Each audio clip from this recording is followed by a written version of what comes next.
If you want to live a life where you feel fully in control and confident, feel everything and react to nothing.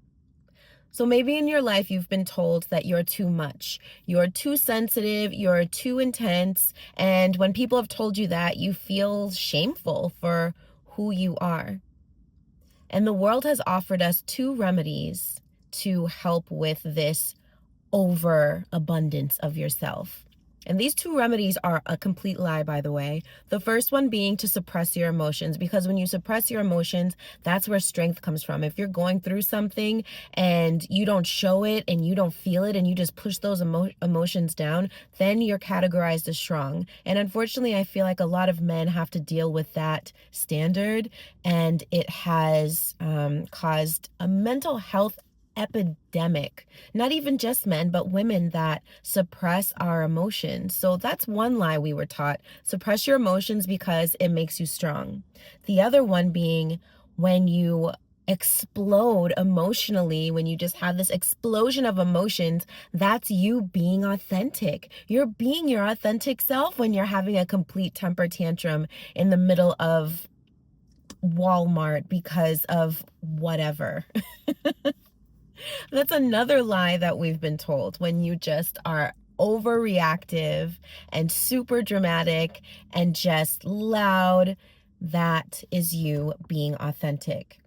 And I don't think that there is anybody in the world, even the people that do this, and I've been there, so I understand, even the people that have been very overreactive, or even the people that have suppressed their emotions, I don't even think that those people like to be around those people. You know what I mean? Because that's not, in essence, that's not who we are. We are human beings and we automatically have feelings, but it doesn't mean that it is natural for us to suppress them or to explode with them, because both of these solutions cause burnout, emotional burnout, emotional hangover. You suppress your emotions too much, you are going to be overwhelmed and exhausted. If you are emotionally explosive, you are going to be overwhelmed and exhausted. And I know you know exactly what I'm talking about. So the key here, if you want to live that good life, you want to be able to feel your emotions because you're building self-trust. Our emotions are the internal markers for what's happening inside of us. And when we ignore those markers, our body gets uncomfortable. It's like, oh, this girl doesn't even care what I have to say, but I'm sitting here pumping her heart, making sure there's blood going to her limbs and making sure that her hair is growing, and she wants that so badly, and making sure that her skin's glowing, but I'm trying to tell her that there's something going on and she's ignoring me. Nah. And then that voice gets quieter and quieter because it doesn't feel like you trust it, so it can't trust you.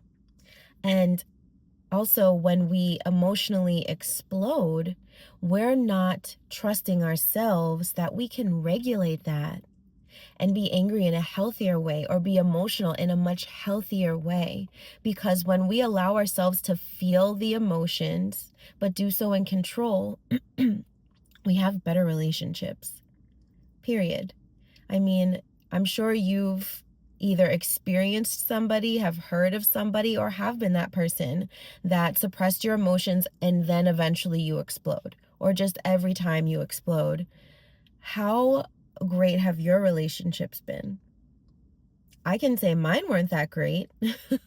When I wasn't in control of my emotions, when I wasn't regulating myself, and when your body feels safe to express itself to you, you're able to make better decisions. And when you feel your emotions, you can make better decisions, because when you allow yourself to feel them, you're processing. And you're processing what is happening around you to see what steps that you need to take. So when you allow yourself to feel your emotions, you're making better decisions. This is also the seat of your inner power. Your emotional world is the seat of your inner power, because this is where you can garner wisdom, especially wisdom about yourself. We know that all true wisdom comes from God. And I feel like God speaks to us He lives through us. He shines His light through our hearts, and He speaks to us through our intuition, through our bodies. God doesn't necessarily speak through our emotions because he always speaks peace and your emotions aren't always peaceful. But what he has given us is this internal communication to let us know what is happening with ourselves so we can pay attention to it and regulate it. And this is real strength. Staying present, staying grounded with the emotion, honoring the emotion, and choosing a response with wisdom. And there's that power, there's that strength when you make the decision, when you choose. So, have your emotions ever cost you a relationship or cost you a friendship? Or have you made a decision in anger that you later regretted? Or that you've played it cool on the outside, but on the inside, you're just in complete chaos and you're screaming? I have a 3-step mastery practice that you can do in the moment to help you get out of your head and get back into your life, get back into your body, and be present. So, the very first thing is to notice it. You feel a big emotion come up, notice it, name it, give it a name. This is anxiety. This is, sadness. This is anger. Call it out. And then nurture that emotion. What does this part of me need? Why is this happening? What's happening here? Take a second, pause for the cause, and then navigate. Choose how to respond. So you notice it, notice the emotion, you nurture the emotion, and then you navigate it. And when you notice and you nurture, that is you taking a pause before you react. And then you get the power, you get to choose how to move forward. Because in Galatians 5:22, it says, the fruit of the Spirit is self-control.